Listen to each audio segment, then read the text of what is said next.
नमस्कार विद्यार्थी मित्रांनो, स्वागत आहे तुमचे आपल्या YouTube चॅनलमध्ये. आज आपण बघणार आहोत इयत्ता 7वी मराठी सुलभ भारतीचा 10वा धडा पंडित रमाबाई या धड्याचा स्वाध्याय अभ्यास. चला तर मग बघूया आपल्या स्वाध्याय अभ्यासातील पहिला प्रश्न. तर आपला प्रश्न पहिला काय आहे? खालील प्रश्नांची थोडक्यात उत्तरे लिहा. त्यातील अ आहे पंडित रमाबाईंनी हंटर कमिशनकडे कोणती शिफारस केली? उत्तर आहे स्त्रियांनी शिकले पाहिजे व शिकवलेही पाहिजे. यासाठी त्यांनी मातृभाषेचे अचूक ज्ञान मिळवले पाहिजे. चांगली शिक्षिका घडण्यासाठी व स्त्रियांना उत्तेजन म्हणून शिष्यवृत्त्या दिल्या पाहिजेत अशी शिफारस पंडित रमाबाईंनी हंटर कमिशनकडे केली. दुसरे आहे पंडित रमाबाईंना स्त्री जातीविषयी अपार प्रेम होते. हे त्यांच्या कोणत्या उद्गारांवरून समजते? उत्तर आहे पंडित रमाबाई असे म्हणाल्या की मला सर्व भारतीय स्त्रिया समान आहेत. जोपर्यंत माझ्या शरीरात रक्ताचा एक थेंब आहे तोपर्यंत आपल्या स्त्री जातीचे कल्याण व सुधारणा करण्याच्या कामापासून मी मागे हटणार नाही.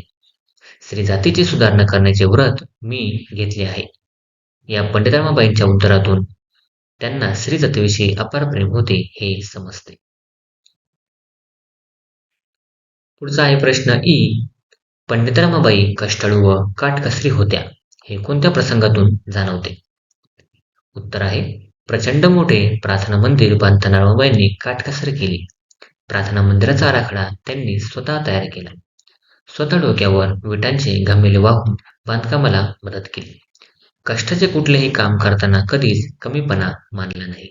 त्यांनी स्वतःच्या कष्टातून आश्रमातील मुलांना समप्रतिष्ठेचा धडा शिकवला. या प्रसंगातून पंडित रमाबाई कष्टाळू व काटकसरी होत्या हे जाणवते. प्रश्न 2 आहे खालील चौकडी पूर्ण करा. त्यातील अ आहे पंडित रमाबाईंचा विवाह यांच्याबरोबर झाला. उत्तर आहे बिपिन बिहारी मेधावी. आहे त्यांच्या मुलाचे नाव. उत्तर आहे मनोरमा. ई आहे अंध व्यक्तींसाठी उपयुक्त लिपी. उत्तर आहे ब्रेल लिपी. ई आहे सहस्रकातील कर्मयोगिनी.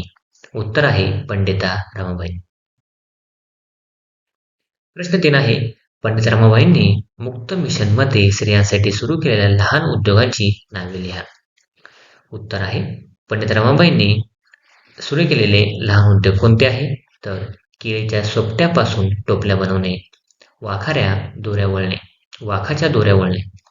3 आहे वेताच्या खुर्च्या विणणे आणि 4 लेस स्वेटर मोजे विणणे. 5 आहे गाई बैलांचे खिल्लार पोसणे आणि 6 शेळ्या मेंढ्यांची चरणी करणे. 7 म्हशींचा कोटा बांधून दूध दुभते साठवणे आणि 8 कुक्कुटपालन करणे. 9 धोबीकाम करणे. 10 दवाखाना चालवणे. 11 हातमागावर कापड सतरंज्या विणणे आणि 12 घाण्यावर तेल काढणे. 13 सांडपाणी व मैल्यापासून खत निर्माण करणे आणि 14 भांड्यावर नाव घालणे कलई करणे. 15 आहे छापखान्यातील टाईप जुळवणे, सोडणे, चित्र छापणे, कागद मोडून पुस्तके बांधणे इत्यादी. प्रश्न 4 आहे पंडित रमाबाईंसाठी पाठात आलेली विशेषणे शोधा व लिहा. तर रमाबाईंसाठी आलेले विशेषण कोणकोणते आहे? 1 आहे पंडिता, 2 कर्मयोगिनी, 3 सत्शील, 4 साध्वी सूर्यकन्या. आहे पुढील प्रश्न आहे खालील शब्दांत लपलेले शब्द शोधा. आराखडा सुधारक उदाहरणार्थ गारवा, गार, रवा, वार, गावा आणि वाघ. तर पुढचे बघूयात आपण चॅनलला नवीन असाल चॅनल सबस्क्राईब करा, व्हिडिओ लाईक करा आणि व्हिडिओ जास्तीत जास्त शेअर करा. उत्तर आहे 1 आराखडा राख, राडा, खडा आणि खराडा. 2 आहे सुधारक सुधा, सूर, सुकर, धार, धाक आणि कर. आहे असे 3 अक्षरी शब्द शोधा ज्यांच्या मधले अक्षर र आहे. त्याची यादी करा उदाहरणार्थ करंजी, चौरंग, कारंजी. पुढे आहे उत्तर मरंद, तरंग, फिरंगी, निरंग, सरंगा, बेरंग, सारंग, श्रीरंग, कुरंग, सुरंगी, नारंगी, मुरंबा, पारंबी, पुरंदरी, हेरम, वारंग आणि सारंगी. ही आहे खाली दिलेल्या शब्दांचे पहिले अक्षर बदलून कंसात दिलेल्या अर्थाचा शब्द बनवा. उदाहरणार्थ खजूर, कामगार, मजूर.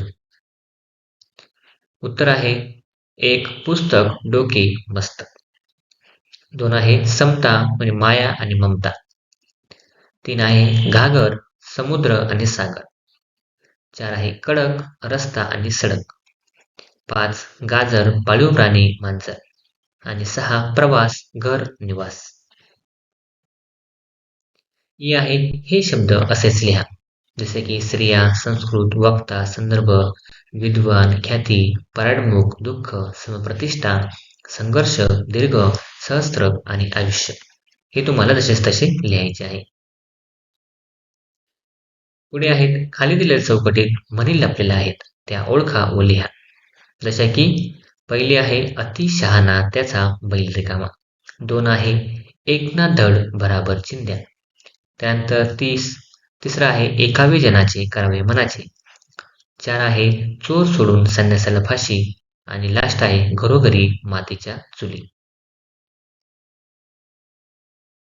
पुढील प्रश्न आहे खालील मुद्द्यांच्या आधारे अर्थपूर्ण परिच्छेद तयार करा व त्याला योग्य शीर्षक द्या.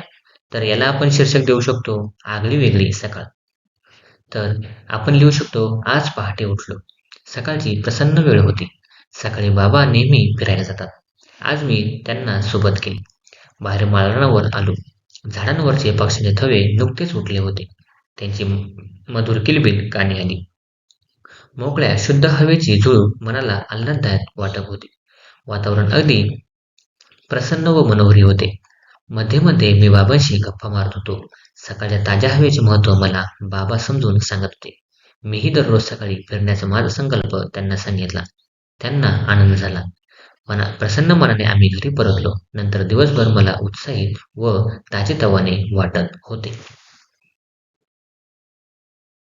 पुढचा प्रश्न आहे चौकटीत दिलेल्या उभयान्वयी अव्ययांचा योग्य वापर करून रिकाम्या जागा पूर्ण करा. एक आहे मंगल खंजिरी डॅश डॅश टाळ छान वाजवते. उत्तर आहे आणि टाळ छान वाजवते. 2 आहे काका आला परंतु काकी आली नाही. उत्तर परंतु. कुंदाचा पाय मुरगळला म्हणून ती शाळेत येऊ शकली नाही. उत्तर आहे म्हणून. मला बूट किंवा चप्पल खरेदी करायची आहे. आणि 5 धो-धो पाऊस पडत होता तरी मुले पटांगणावर खेळत होती. 6 आहे तुझी तयारी असो वा नसो तुला गावी जावेच लागेल. पुढचा आहे खालील वाक्य वाचा. काय? शब्बास चांगले काम केलेस बाळा. 2 अरे रे फार वाईट झाले. बापरे केवढा मोठा साप. आहाहा पिसारा पडलेला मोर. तर आपल्या मनात दाटून आलेल्या भावना आपण एखाद्या उद्गाराद्वारे व्यक्त करतो. वरील वाक्यांतील शब्बास, अरे रे, बापरे, आहाहा ही केवळ प्रयोगी अवयव आहेत. या शब्दांमुळे आपल्या मनातील भावना प्रभावीपणे व्यक्त होतात. या शब्दांना उद्गारवाचक शब्द असेही म्हणतात. पुढे आहेत खालील वाक्यात कंसातील योग्य केवळ प्रयोगी अवयव घाला. अरे रे अबब शी आणि चूप. पहिलं काय आहे? अरे रे काय दशा झाली त्याची. 2 आहे चूप एक अक्षरही बोलू नकोस. 3 शी मला गबाळेपणा अजिबात आवडत नाही. आणि ई अबब केवढा मोठा अजगर. Thanks for watching video. इयत्ता 7वीच्या मराठी, सेमी आणि इंग्रजी या माध्यमांच्या सर्व विषयांच्या स्वाध्यायाच्या नवनवीन व्हिडिओसाठी चॅनलला सबस्क्राईब नक्की करा. लाईक करा, कमेंट करा आणि वर्गमित्रांना शेअर करा.